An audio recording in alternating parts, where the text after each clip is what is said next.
When Carrie Underwood met Mike Fisher, she definitely knew there was something different about him. Although there were obvious differences too, because Carrie and Mike grew up in different countries, and they ran in totally different circles when they met. At least one person thought Carrie and Mike made a potentially great match. The matchmaker is a longtime friend of Carrie. His name is Mark Children. Mark has been the bass player in Carrie's band since the beginning of her country music career. Years ago, when Carrie was on VH1's Behind the Music, she revealed that Mark wanted to set her and Mike up on a blind date. Shockingly, Carrie refused. Carrie explained, "I mean, can I make dating more difficult? Let's get a hockey guy who lives in another country." Awesome. But she did agree to talk to Mike after one of her concerts. Carrie said on Behind the Music that Mike got stuck in an after-show meet and greet. She admitted that if he was weird, she wouldn't have to deal with him too long in a meet and greet lineup. The good news for Carrie was, Mike was the opposite of weird. Carrie revealed more details about the meet and greet when she appeared with her band on the Howard Stern Show. Carrie said, "I'm a skeptic. I keep walls up anyway." Mark told Howard that he knew Mike through mutual friends.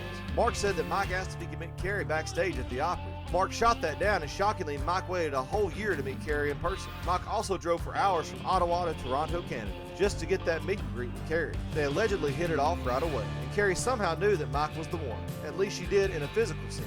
Carrie has admitted that she texted Mark after she met Mike for the first time, and she told Mark that she thought that Mike was hot, hot, hot. Mike also got interviewed for the Behind the Music special. Like the true gentleman he is, Mike said that Carrie was more beautiful in person than on TV. Carrie was so into Mike after meeting him. She threw caution to the wind and went out with him right after the meet and greet. They allegedly enjoyed an adult beverage together, and they also shared a dessert. At the end of their impromptu get-together, Carrie and Mike exchanged numbers. But shockingly, their relationship was not an instant happily ever after. Mike was playing ice hockey for the Ottawa Senators, and his athletic career took him all over Canada and the USA. While Carrie was busy touring internationally and her hectic schedule kept her far away from Mike for quite a while, she revealed that she didn't see Mike again in person for 3 months, so exchanging phone numbers came in handy. Carrie said that Mike would call her up and they talked quite a bit. That might not sound ideal or even romantic, but Carrie thinks that talking for 3 months without seeing each other made her even more sure that Mike was the one. She said, "When you have the spark with someone and you have a connection, it's wonderful. But then when you agree on core things in your life, your beliefs, your faith, that does connect you to somebody even deeper." Over the years, Carrie also shot down what people got wrong about Mike.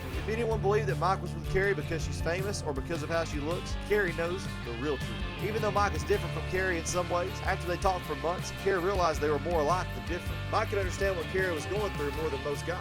In an interview with Glamour magazine, Carrie explained that Mike was a big celebrity in the sports world, so she knew that Mike understood what it's like to live under a celebrity microscope. And as Carrie told Howard, Mike made his money already. He had a successful career in hockey, so he wasn't with her for the fame or money. Carrie even believed that Mike's equally busy schedule was a plus in their early relationship. She also told Glamour that Mike traveled a lot, and it was good for both of them, because Mike is as independent as Carrie. As she told Glamour, "We can't have someone around 24 hours a day, 7 days a week." But in the beginning, after months of not seeing Mike, Carrie said her mind was made up. It was time to plan for her first real date with Mike, and she chose a very memorable occasion. Mike told her on the phone that he was going to a New Year's Eve party with his hockey teammates. Shockingly, Carrie invited herself along. So on the last day of 2008 and the beginning of a new year in 2009, Carrie revealed that she shared her first kiss with Mike as the New Year's Eve ball was dropping.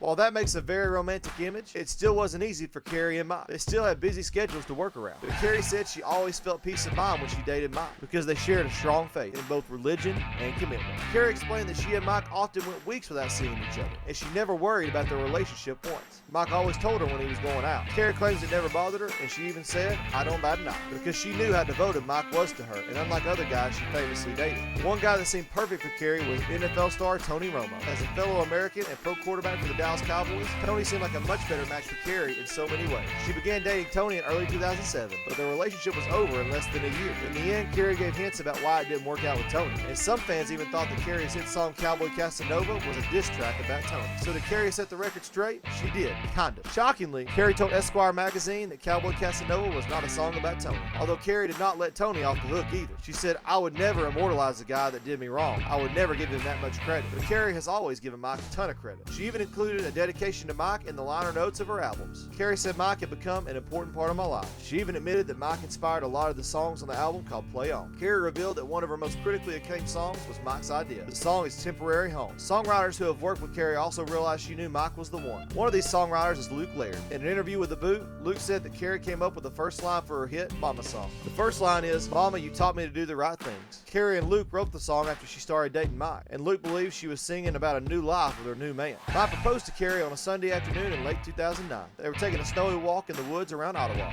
Carrie told Behind the Music that she tackled Mike in the snow when she said yes, and Mike shared with media outlets that they were obviously excited and very happy. Carrie's gut feeling was definitely right. Mike was the one for her after all.